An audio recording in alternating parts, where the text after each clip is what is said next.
Welcome to our Mahaperiyava களஞ்சியம் channel. இன்னைக்கு நம்ம பார்க்க போகிறது தெய்வத்தின் குரல் 4ஆம் பாகம் 7ஆம் அத்தியாயம் வண்டு ஸ்தோத்திரம்.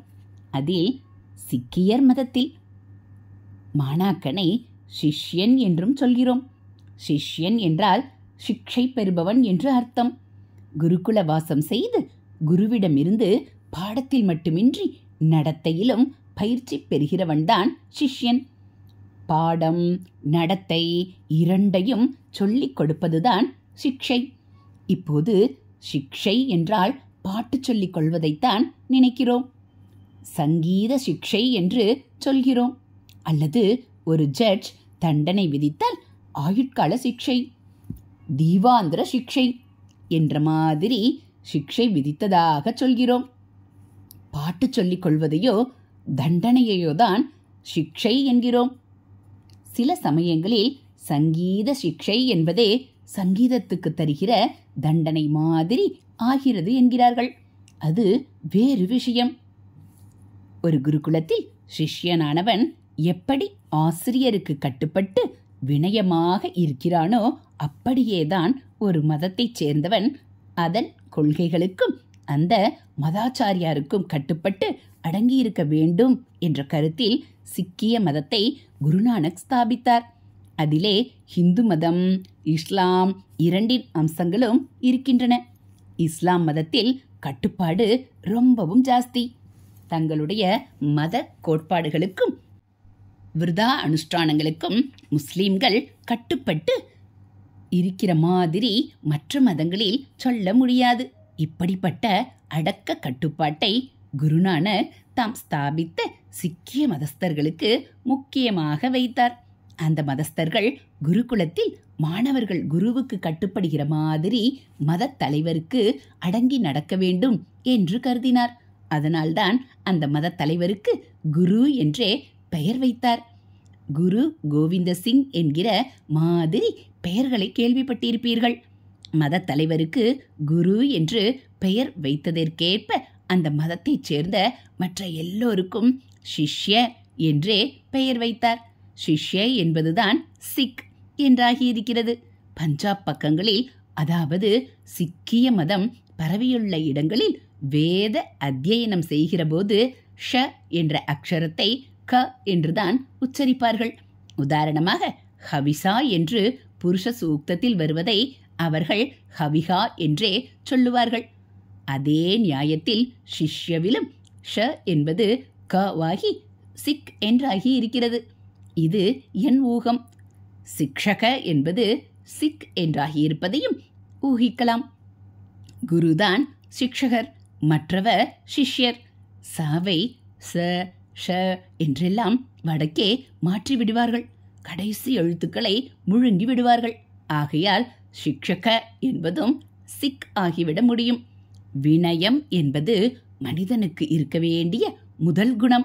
அதனால்தான் அவிநயம் அபநய என்றார் நம் ஆச்சாரியால். அவிநயம் போனால் அடக்கம் வந்துவிடும். ஹரஹர சங்கர ஜெய ஜெய சங்கர. அடுத்து இருவித அடக்கம். இந்த அடக்கத்திலே 2 தினுசு உண்டு. 2 விதத்தில் மனுஷனுக்கு அடக்கம் ஏற்பட வேண்டும். ஒன்று, இந்திரியங்கள் அடங்கி இருப்பது, அதாவது கண் கண்டதை பார்க்கக்கூடாது. மனசை விகாரப்படுத்தும் காட்சிகளை அது பார்க்கக்கூடாது. ஆலய தர்சனம் போல நல்ல காட்சியையே பெற வேண்டும். அதே மாதிரி காது அபஸ்மாரமான நாஸ்திகமான சப்தங்களை கேட்கக்கூடாது. நாம கீர்த்தனம் ஸ்தோத்திரம் என்றிப்படியே கேட்க வேண்டும். வாய் சித்த சுத்திக்கு ஹானி உண்டாக்குகிற மது மாம்சாதிகள் வெங்காயம் மாதிரி பதார்த்தங்களை தின்னக்கூடாது. சத்வ அபிவிருத்திக்கான ஆகாரம், நைவேத்தியமான பிரசாதம் ஆகியவற்றையே சாப்பிட வேண்டும். வாயால் செய்கிற இன்னொரு காரியம் பேச்சு. அது விருதாவிலும் வம்பிலும் சண்டையிலும் செலவாகக்கூடாது. பகவன் நாமாவை சொல்வதற்கே வாக்கு பிரயோஜனமாக வேண்டும். சரீரம் என்பதை கொண்டு கீழ்த்தரமான சிற்றின்பங்களை பெறாமல் அதை கொண்டு பரோபகாரமே பண்ண வேண்டும். பூஜையும் பிரதட்சணமும் நமஸ்காரமும் பண்ண வேண்டும். இப்படி இந்திரியங்களை கெட்ட வழியில் போகவிடாமல் அடக்கி நல்லதிலேயே கொண்டு வருவது ஒரு விதமான அடக்கம். இதை சமம் தமம் என்று சொல்வார்கள். தலையே நீ வணங்காய் பாடலில் அப்பர் சுவாமிகள் இப்படித்தான் ஒவ்வொரு அவயத்தையும் பகவத்பரமாக ஆக்குகிறதை சொல்லியிருக்கிறார். சமத்தோடு தமம் என்பதை சேர்த்து சம தமாதி என்று சொல்வதுண்டு. தமம் என்பது மனசை அடக்குவது. இரண்டு விதமான அடக்கத்தில் ஒன்று வெறுமே இந்திரியங்களை மட்டும் வெளியில் கெட்ட காரியத்தில் போகவிடாமல் தடுப்பது. இதுதான் சமம். அடக்கத்தில் இரண்டாவது தினுசான தமம் என்பது மனசையே உள்ளே எழுகிற எண்ணத்தையே அடக்கிவிடுவது. சட்பதி ஸ்தோத்திரத்தில் மனசை தமம் செய்வாயாக, இந்திரிய விஷயங்களான காணல் நீர் வேட்கையை சமம் செய்வாயாக என்று ஸ்பஷ்டமாக வருவதை கருத்தில் கொண்டு ஸ்ரீ சரணர்கள் சமம் என்பது வெளி இந்திரிய அடக்கம் என்றும் தமம் என்பது உள்மனத்தின் அடக்கம் என்றும் விவரித்திருக்கிறார்கள். ஆனால் ஆச்சாரியாலே செய்துள்ள விரிவான ஞான நூலாகிய விவேக சூடாமணியின் 22, 23 ஸ்லோகங்களில் இதற்கு மாறாக மனத்தின் அடங்கிய நிலையே சமம் என்றும் இந்திரியங்களை ஓடாமல் நிறுத்துவதே தமம் என்றும் லட்சணை கொடுத்திருக்கிறது. தாதுப்படி பொருள் பார்த்தால் சமம் தமம் என்ற இரண்டிற்குமே அடக்குதல் என்று மட்டுமே பொருள். அதனால் இவற்றில் இதுதான் மன அடக்கம், இதுதான் புலன் அடக்கம் என்று வலியுறுத்துவதற்கில்லை. சந்தர்ப்பத்தை கருத்தில் கொண்டு பார்த்தால் இங்கு ஸ்ரீ சரணாளின் விளக்கமே பொருந்துவது. காரியத்தில் கெடுதல் செய்யாமல் இந்திரியங்களை அடக்கிவிடலாம்.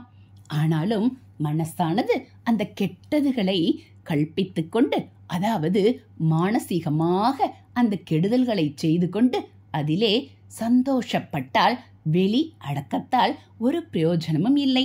உள்ளடக்கம்தான் தமம் என்பது. ஆனால் இந்த உள்ளடக்கம் சித்திப்பது ரொம்ப சிரமம். முதலில் வெளியடக்கமான சமத்தை பழகி பழகி முன்னேறினால்தான் பிறகு தமம் உண்டாகும். கீதையில் கூட ஓரிடத்தில் பகவான் சொல்லி இருக்கிறார், ஆகாரத்தை விட்டுவிட்ட ஒருத்தனுக்கே. இங்கே ஆகாரம் என்கிற போது பகவான் வயிற்றுச் சாப்பாட்டை மட்டுமின்றி கண், காது, மூக்கு, வாய், சரீரம் ஆகியவை அனுபவிக்கிற எல்லா விஷய சுகங்களையுமே குறிப்பிடுகிறார். இப்படி ஆகாரம் பண்ணுவதை விட்டுவிட்டவனுக்கு அனுபோக்கியமான அந்த வஸ்துக்கள் விட்டு போனதோடு சரி. ஆனாலும் அந்த வஸ்துக்களை அனுபோகம் பண்ணுவதில் இவன் அடைந்த ருசியின் வாசனை மட்டும் மனசில் இருந்து கொண்டுதான் இருக்கும். அந்த ருசியும் போய் மனஸ் எப்போது பூர்ண பரிசுத்தமாக ஆகும்? பரமாத்மாவை பார்த்துவிட்டால் அப்புறம்தான் இவனுக்கு வெளி விஷயானுபோகத்தோடு வெளி நுகர்ச்சியோடு உள்ளேயும் ரசானுபோக இச்சை தொலையும் என்கிறார். அப்படியானால் மனசிலிருந்து விஷய வாசனை போனால்தான் பரமாத்ம தரிசனம் கிடைக்கும் என்பது சரியா?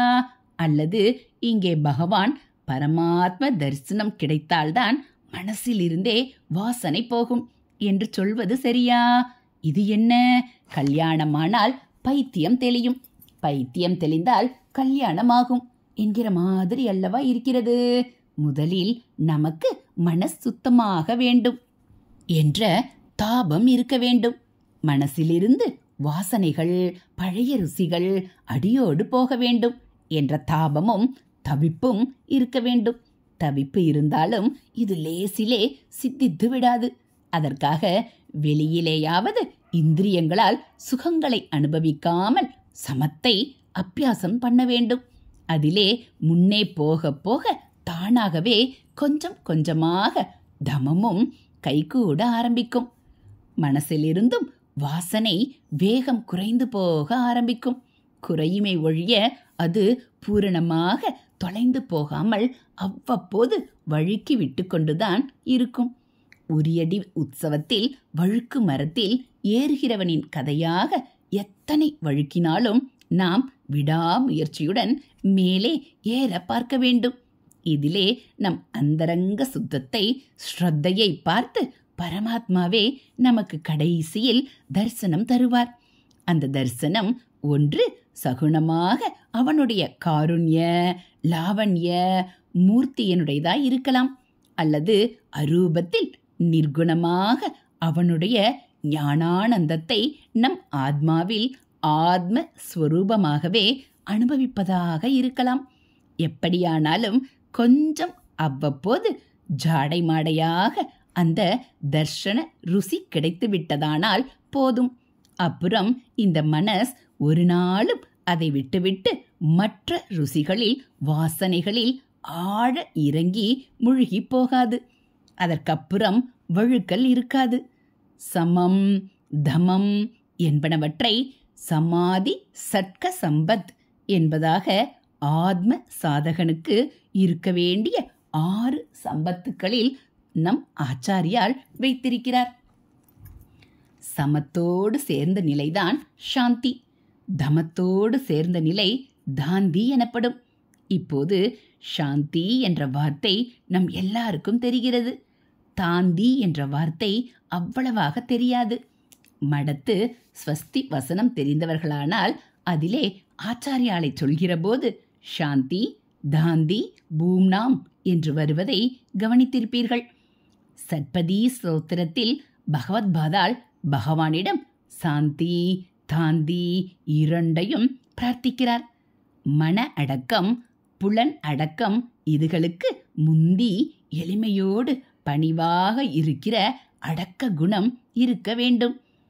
சமம் வேணும் தமம் வேணும் என்று பகவானிடம் வேண்டிக் கொள்ளவே அடக்க குணமான வினய மனப்பான்மை இருந்தால்தானே முடியும்.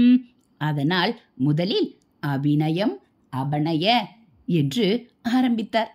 அப்புறம் விஷ்ணோ என்று கூப்பிட்டு பகவானை பக்கத்தில் நிறுத்தி வைத்துக்கொண்டு தமய மனக சமய விஷய மிருக திருஷ்ணாம் என்கிறார். மனசுக்கு தாந்தி தமம் வேண்டும். அதை பண்ணு, என் மனசை அடக்கு. விஷய சுகம் என்கிற காணல் நீரை தேடி ஓடுகிற இந்திரியங்களுக்கு சாந்தி வேண்டும். அவற்றை அடக்கி சமத்தை உண்டு பண்ணு என்கிறார். தமய மன என்பதும் சமய விஷய என்பதும் இத்தனை நேரம் நான் சொன்னதிலிருந்து உங்களுக்கு புரிந்திருக்கும். மிருக திருஷ்ணா என்று வருகிறதே, அது என்ன என்று சொல்கிறேன். ஹரஹர சங்கர ஜெய ஜெய சங்கர, ஹரஹர சங்கர ஜெய ஜெய சங்கர. மகா பெரியவா சரணம். இதுபோல் தெய்வத்தின் குரல் பகுதிகளை நீங்கள் தினந்தோறும் கேட்கணும் அப்படின்னா மறக்காமல் நம்ம சேனலை சப்ஸ்கிரைப் பண்ணுங்கள். கூடவே பெல்லைக்கானும் கிளிக் பண்ணி ஆளுங்கிற பட்டனையும் அழுத்திடுங்க. அப்போ நம்ம சேனலில் வரக்கூடிய தெய்வத்தின் குரல் பகுதிகள் உங்களுக்கு உடனே நோட்டிஃபிகேஷனாக வந்துடும். நம்ம சேனலில் வரக்கூடிய தெய்வத்தின் குரல் பகுதிகள், மகா பெரிவா மகிமை, ஆன்மீக கதைகள், ஆன்மீக தகவல்கள் எல்லாம் உங்களுக்கு பிடிச்சிருந்தா ஒரு லைக்கும் கமெண்ட்டும் கொடுத்து உங்களுக்கு தெரிஞ்சவங்களுக்கும் ஷேர் பண்ணுங்க. தேங்க்யூ.